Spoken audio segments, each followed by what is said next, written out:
Habla de la guerra del gobierno calderonista contra el crimen organizado. No se pueden soslayar ciertas acciones, además de esta violencia generalizada y de esta presencia del ejército en varias ciudades clave a lo largo y ancho del territorio.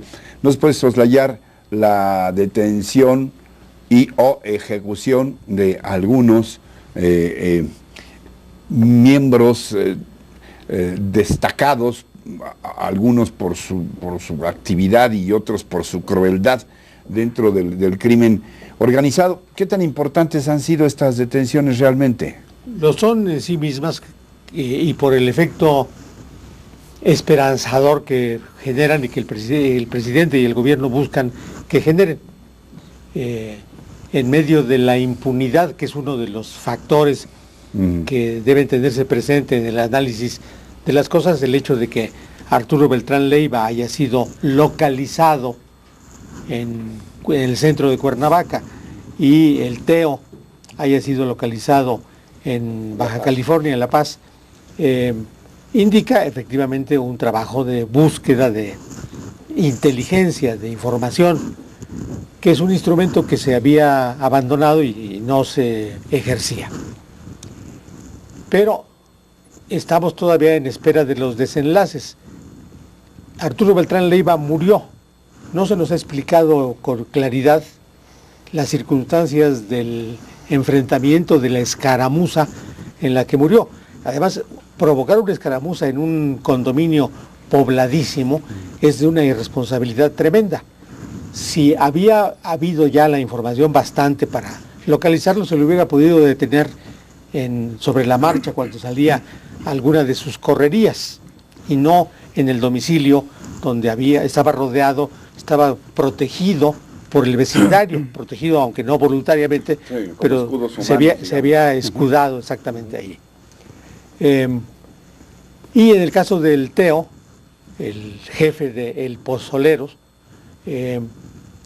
hay en la ufanía de su detención una confesión. Se le acusa de la muerte de 600 personas o 300. Eso comprueba que la impunidad mata. ¿Cómo alguien es capaz de producir 300 homicidios, para usar la cifra más baja, y solo al cabo de 3 centenares de acontecimientos es detenido?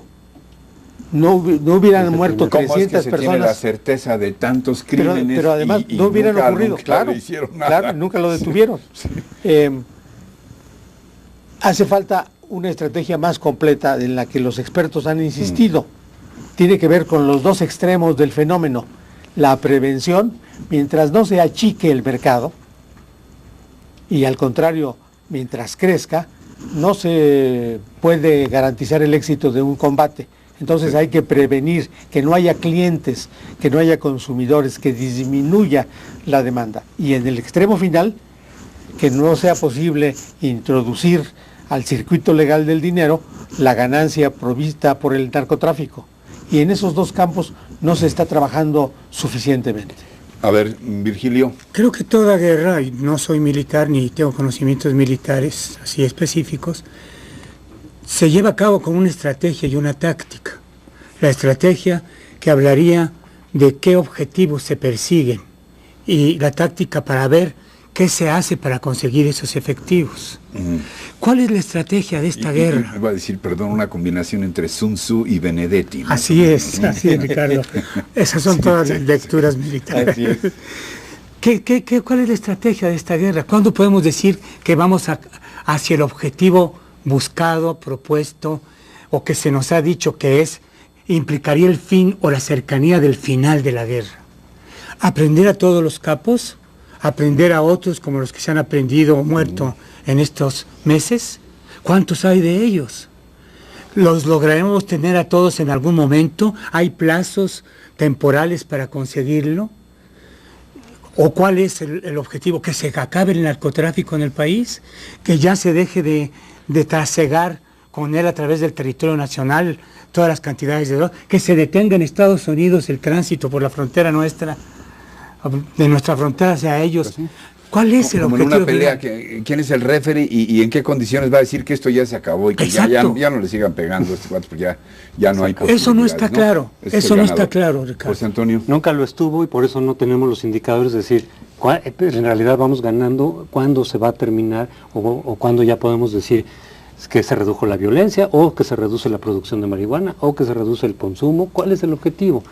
Volviendo brevemente a Juárez, nos tienen que decir también, en todo caso, el gobierno, quiénes son estos 2,000 federales, qué hacían antes, qué preparación tienen, qué entrenamiento especial tienen, de dónde vienen, sé que estaban haciendo en los últimos 2 años. Si se puede garantizar para que poder, sus ingresos les permiten hacer una labor tan delicada sin la tentación de la porque a lo mejor corrupción, el dinero fácil. Lo que han sugerido, lo que podría estar detrás es decir, acuérdense que siempre dijimos que la participación del ejército era temporal hasta que hubiera una policía o un cuerpo de policía capaz de sustituirlo. Si este es el caso, tendremos en los próximos meses que ver que se reduce la violencia en Juárez significativamente, porque de lo contrario entonces tampoco... Y tendrá que haber detenciones importantes realmente, sí, no solo de los sicarios, sino de capos y sobre todo que haya una disminución del problema que llevó a su vez a que entrara el ejército de esa manera, que es el nivel de violencia. Que además tiene consecuencias muy graves, no solo en lo que hace a la violencia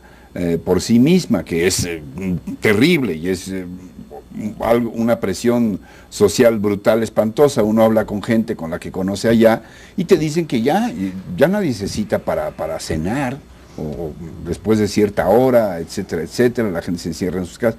Está teniendo un efecto grave ya en la economía. Claro. Se están saliendo muchos empresarios y muchas empresas y bueno, se está destruyendo la estructura misma social y económica de un conglomerado humano tan importante como es Ciudad Juárez, que en este caso es la ciudad más importante económicamente en el estado del territorio más extenso de nuestro país, más que Chihuahua misma, la capital, en el sentido de generador de economía. Bueno. Una consecuencia adicional, a partir de algo que ya esbozó Virgilio, el respeto a los derechos humanos como un aledaño, un elemento aledaño al combate al narcotráfico. Asesinaron a Josefina Reyes, sí, una mujer que había padecido 2 desgracias terribles. Desapareció porque fue alzado uno de sus hijos y fue asesinado otro. Ella supone, por testimonios respecto de la desaparición de su hijo Miguel Ángel, que elementos del ejército se lo habían llevado. No le hicieron caso de sus denuncias y ahora la detienen, la interceptan en un camino cercano a Ciudad Juárez y la matan de un balazo en la cabeza después de increparla directamente. No se trata de un accidente, no se trata de un acto de violencia. No estuvo en medio de un fuego cruzado. No, fueron directamente contra ella y la mataron y ya transcurrieron 2 semanas desde entonces y no se sabe nada de quién la mató, cuanto que hay indicios que podrían conducir a encontrar a los autores. Sabes que hay una nueva denuncia de un caso muy reciente de 3 personas, un hombre y 2 mujeres, una de ellas adolescente, que también fueron levantados y no han aparecido, no han aparecido. Virgilio.